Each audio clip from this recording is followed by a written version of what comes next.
guys, welcome back to my channel. Today we're making Belle's iconic gold and yellow dress. This has been a dress on my childhood and adult bucket list for as long as I can remember, and this dress has been in the making stage for over 2 years. So without further ado, you're gonna put this dream dress into reality.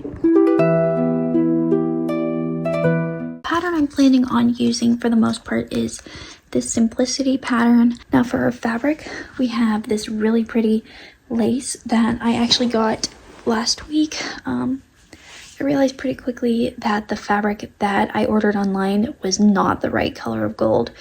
For reference, this is the color I bought. It's antique gold satin. I got it off of Fabric Wholesale Direct. It's 10 yards. And then this is the color of the fabric that came in today, and it's just not the right color of gold. This is more of a mustard yellow. This is more of a brassy color.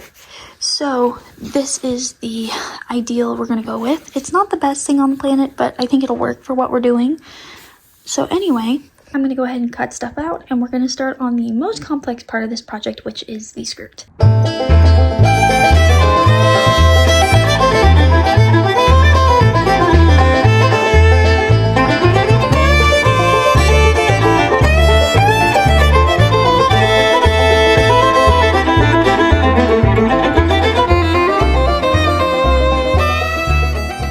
So the first thing we're gonna do is start by sewing the skirt together, obviously.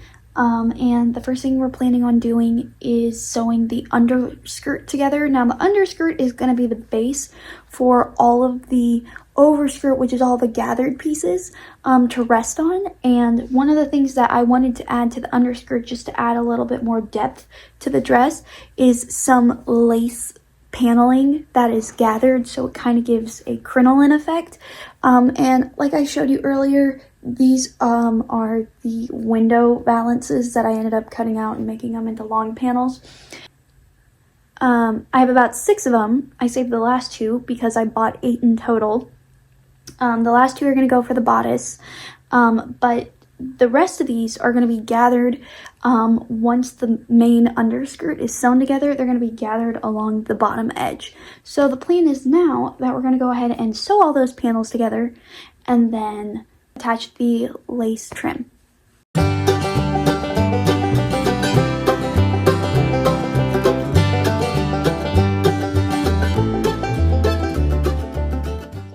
Hey guys, it has been a while. Try to ignore the music in the background, but we have gone ahead and finished our underskirt. This is my biggest underskirt I have completed thus far in the princess collection I have been making. So now that this is done, we're going to go ahead and start working on the more complex part. You know my outfit. This is called Lacking Laundry outfit. And we're going to go ahead and start sewing the panels that are going to be gathered together. So basically we're going to try to shorten each of these. So if you look here, this is the length of it all the way down to my feet. So there's plenty of length. We're planning on scrunching it down to about here. And all of where I scrunched it is going to be gathered. We have 6 of these panels, and the plan is to sew basting seams on each end so all the sides are covered. And then once the basting seams are all sewn, the way to gather them up that I've come up with is I'm going to go ahead and add a gross grain or thicker ribbon. And my plan is to go ahead and bunch it where the ribbon basically covers all the gathers, so it's nice and clean and doesn't look super messy. Because the hope is to have this look as polished and professional as possible. So now that I've shown you what our game plan is, I'm going to go ahead and start sewing things together and meet you back every little while to show you my progress.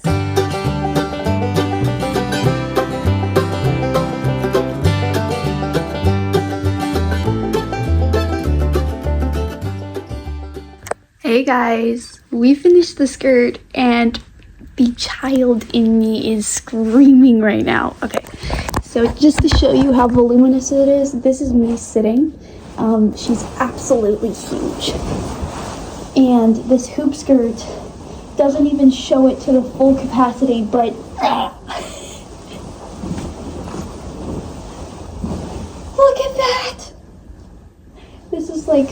one of my absolute favorite dresses I've made, and then poof, ta-da! So here's our skirt done. This has taken less than 6 hours, which is crazy. And now that the skirt is done, I'm going to show you it a little bit more in the daylight so you can see just how voluminous it is. And then now that we've completed this, all we have left is to start on the bodice. Now, I haven't even cut the bodice pieces out, so it's basically going to be like a replay of what we usually do with the bodice. But now that I've shown you how pretty it is, let's go ahead and finish her up. But first, let's do one more spin test.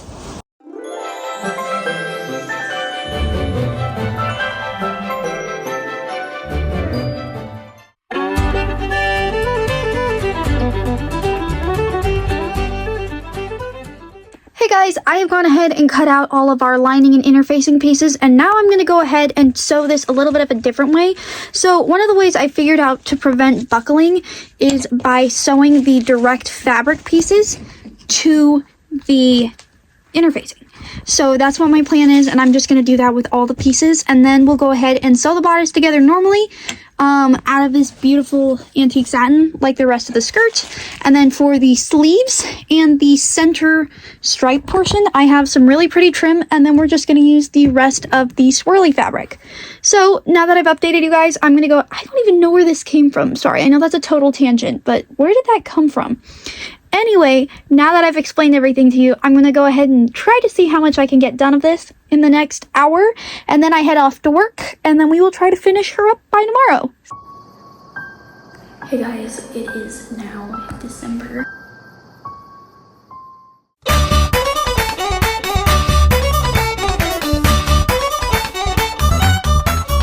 Okay guys, ignore any barking in the background, but I've gone ahead and attached the lining panel to the bodice. This is what she looks like. I don't like how pointy these are, but otherwise I've got no complaints. We're keeping this DIY pretty simple and classy. So now that I've attached these, I'm going to go ahead and sew a trim panel just to like bind these edges. And then once we're done, all we have to do is repeat the bottom and then add a lace up back to it, and then we add the sleeves, and the plan is to kind of like do a pinch point right here and right here, have the sleeves kind of pucker out like they do in the original design, and then put a brooch to kind of cover those edges. So now that I've kind of shown you what my plan's gonna look like, let's go ahead and wrap this up. This is a very awkward way of filming this. Let's go ahead and wrap this up, and I'll meet you back in a little bit.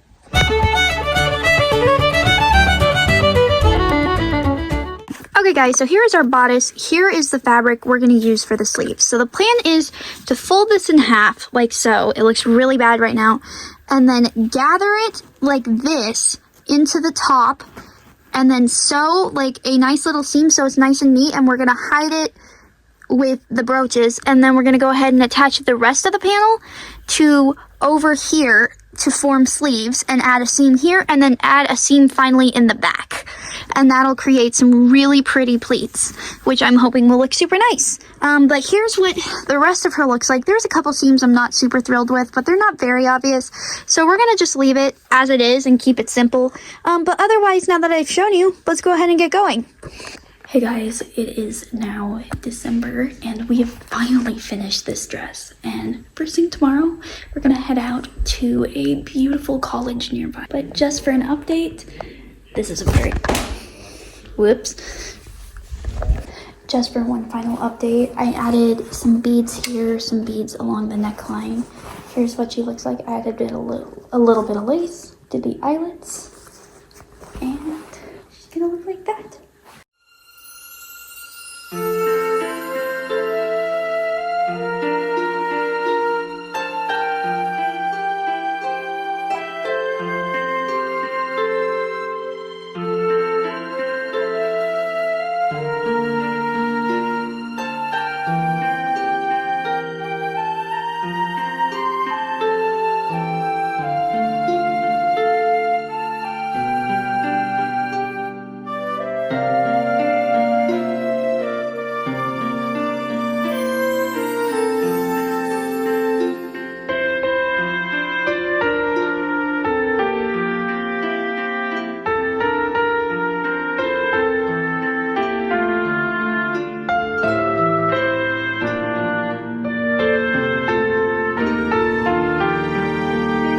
Bye.